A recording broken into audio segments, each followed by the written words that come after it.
The Sacred Revolution of Rest, Why Healing Isn't Optional.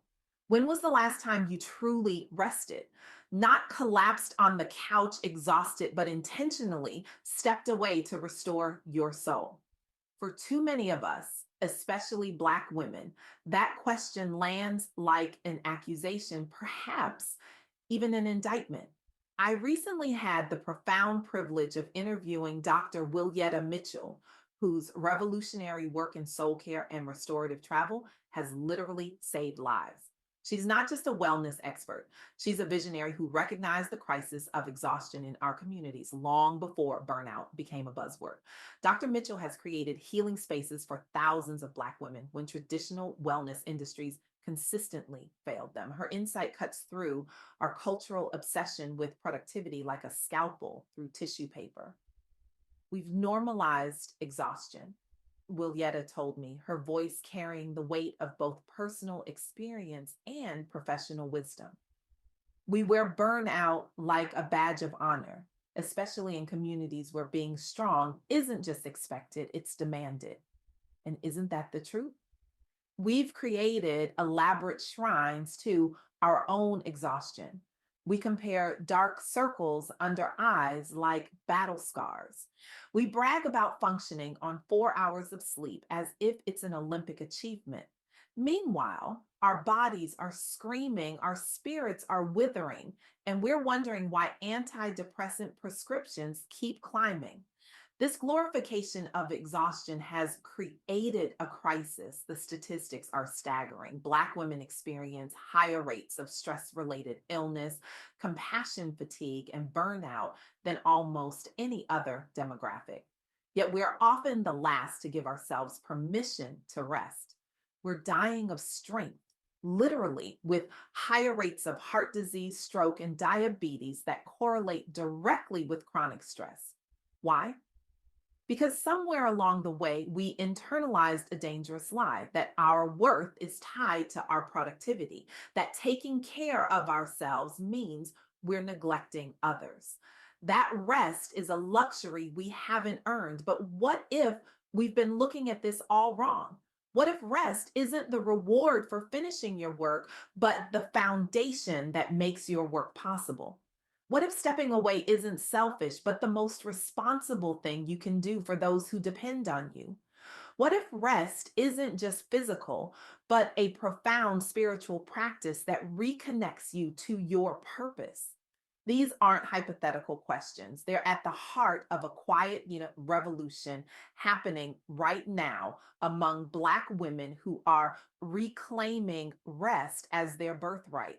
Let me tell you about something remarkable that happened at the Exhale Retreat, a luxury wellness getaway designed specifically for high achieving Black women seeking respite from caregiving roles and professional pressures. The participants arrived emotionally depleted, reporting high stress, compassion fatigue, and feelings of invisibility in their workplaces and families. One woman, a hospital administrator named Keisha, hadn't taken a single day off in 3 years, not even when her mother died. I just kept going, she told the group during their first circle gathering. I didn't know how to stop. But something transformative happened when these women were given permission to exhale. The retreat blended restorative yoga, guided journaling sessions focused on self worth, spiritual meditation circles rooted in African diasporic traditions, and excursions that celebrated cultural heritage. By day three, Keisha was sleeping 8 hours a night for the first time in decades. By day five, she was laughing, really laughing with her new sisters. And by the closing ceremony, she had drafted a complete restructuring of her department to create more sustainable workflows that wouldn't require constant sacrifice. The results across the board were stunning. Attendees reported significant decreases in stress, a renewed sense of identity beyond their roles as caregivers and professionals, and perhaps most importantly, they maintained actionable self care routines months after returning home. This wasn't just a vacation, it was transformation. One participant shared, I realized I'd been pouring from an empty cup for so long, I forgot what it felt like to be full. Another said, for the first time in years, I remembered who I was beyond what I do for others.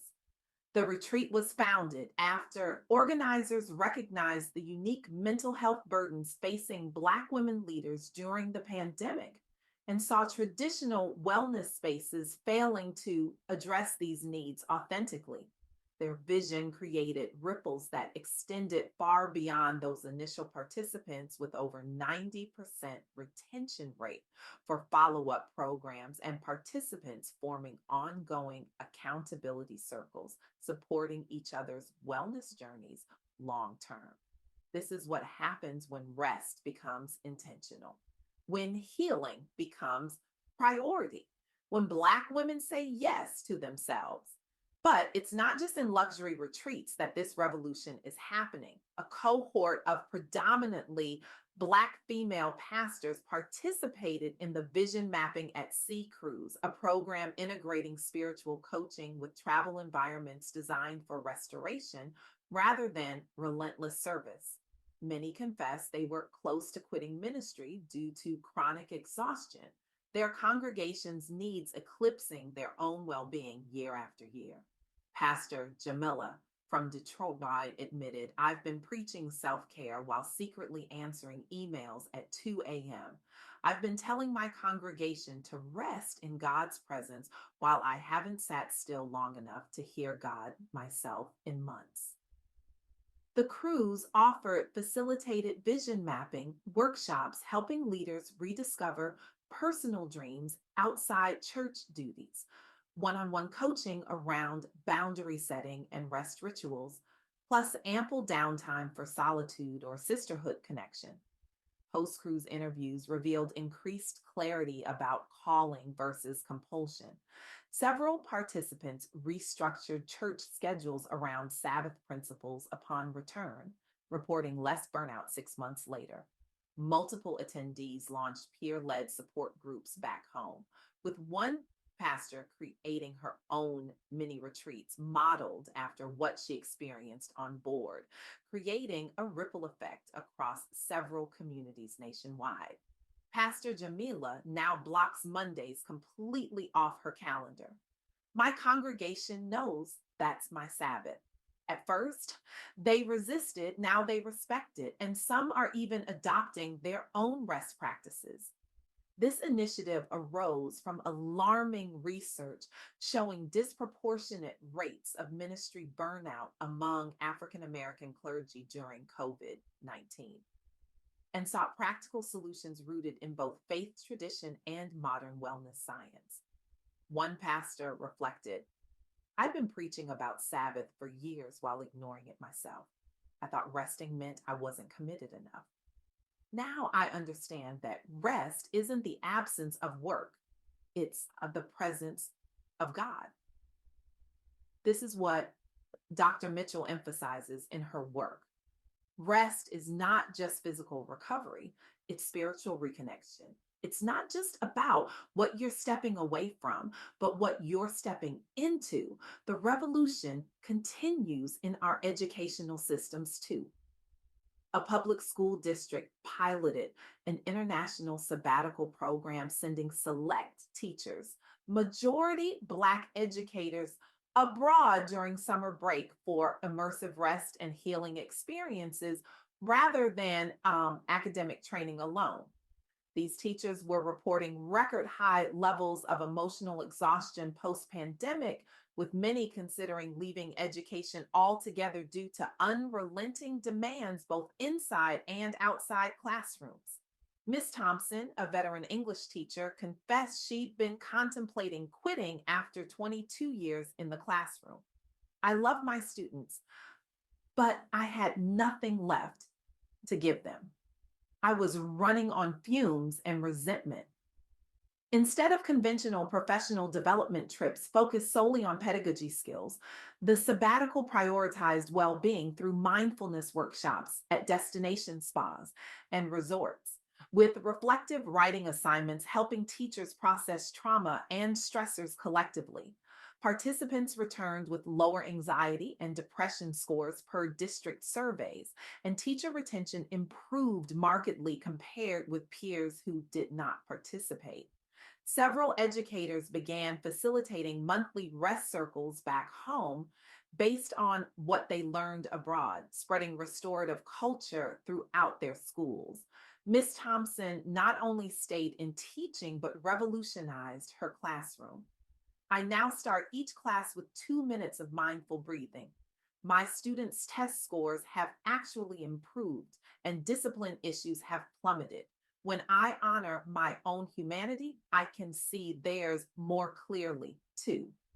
These stories reveal a profound truth that Dr. Mitchell articulates so powerfully.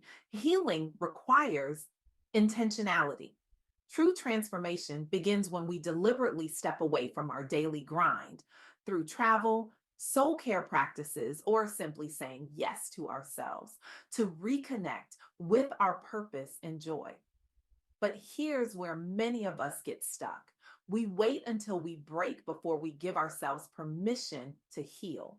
We push through pain, ignore warning signs, and wear our exhaustion like armor until our bodies force us to stop through illness, our minds through anxiety, or our spirits through profound disconnection. You don't have to wait until you break. Dr. Mitchell emphasizes you are worthy of rest and renewal now. This message is particularly vital for Black women navigating systems and spaces that weren't designed with our well being in mind.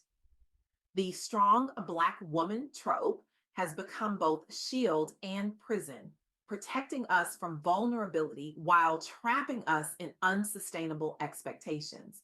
But strength isn't measured by how much you can endure before breaking. True strength is knowing when to pause, when to breathe, when to say, this can wait, but my well being cannot.